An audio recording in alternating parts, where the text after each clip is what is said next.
अरब सागर में अब जंग और व्यापार दोनों ही क्षेत्रों में भारत ने अपनी पकड़ और मजबूत कर ली है।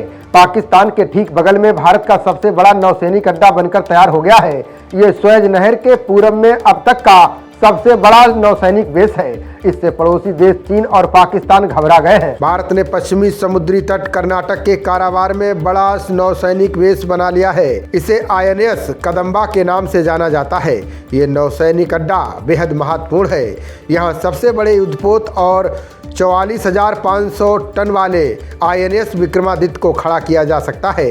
ये नेवल बेस न केवल युद्ध के समय महत्वपूर्ण भूमिका निभाएगा बल्कि अरब सागर में भारत के व्यापार को भी बढ़ाएगा।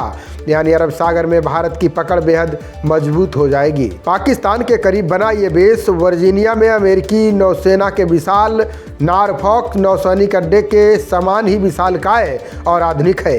बता दें कि इसकी जरूरत पाकिस्तान के साथ 1971 युद्ध के दौरान महसूस हुई थी। भारत को इस लड़ाई के दौरान मुंबई स्थित अपने पश्चिमी बेड़े के लिए महत्वपूर्ण सुरक्षा चुनौतियों का सामना करना पड़ा था। मुंबई में भारत का वाणिज्यिक बंदरगाह है, जहां भारी संख्या में मछली पकड़ने वाली नावें होती है। इसलिए ये जगह रणनीतिक तौर पर इंडियन नेवी के ऑपरेशन के लिए सही नहीं है। दूसरी ओर भारतीय नौसेना का अन्य ऑपरेशनल बंदरगाह विशाखापट्टनम में है। यहाँ युद्ध के समय व्यापारिक जहाजों के बीच युद्धपोतों की आवाजाही नौसेना के लिए मुश्किल स्थिति बना सकती है। अब भारत ने इन मुश्किलों को दूर करते हुए ये नेवल बेस बनाकर तैयार किया है। इसकी शुरुआत 2005 में हुई थी। इस नौसैनिक अड्डे के बनने से भारत को व्यापार में भी बड़ा फायदा होगा। ये बेस दुनिया के सबसे व्यस्त समुद्री मार्गों में से एक के करीब है। वहीं ये बंदरगाह काफी गहराई और भूमि की उपलब्धता के लिहाज से प्राकृतिक गहरे पानी का बंदरगाह है। यहाँ बड़े विमान वाहक युद्धपोतों को आसानी से तैनात किया जा सकता है।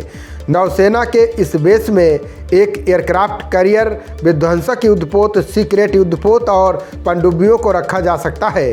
इसके अलावा इस बेस में पनडुब्बियों की मरम्मत भी की जा सकती है। यहाँ 32 पनडुब्बियों और 50 जंगी जहाज़ों को डॉक किया जा सकता है।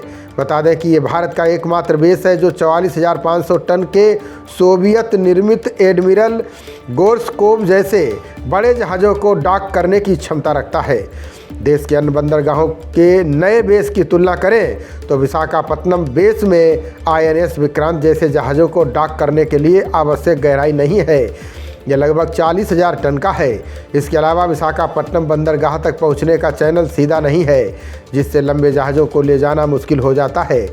कोच्चि में भी इंडियन नेवी का बेस है। ये काफ़ी संकीर्ण क्षेत्र है, जिसकी वजह से हर बार जब कोई दूसरा एयरक्राफ्ट कैरियर यहाँ पहुँचता है तो जहाज़ों को घुमाने के लिए पहले से तैनात एयरक्राफ्ट कैरियर से फाइटर जेट्स को हटाकर उसे हल्का करना पड़ता है। वहीं मुंबई बेस का पानी उथला है। यहाँ जहाज़ों को डॉक करने के लिए लंगर डालना पड़ता है। एडमिरल R हरि कुमार ने इस उन्नत स्थान के रणनीतिक महत्व पर प्रकाश डाला।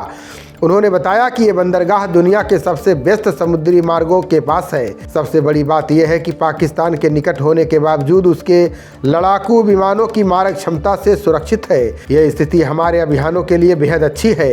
युद्ध के समय हमारे लड़ाकू विमान यहाँ से उड़ान भरते हुए पाकिस्तान को अपनी जद में ले सकते हैं। खबरों का सिलसिला जारी रहेगा।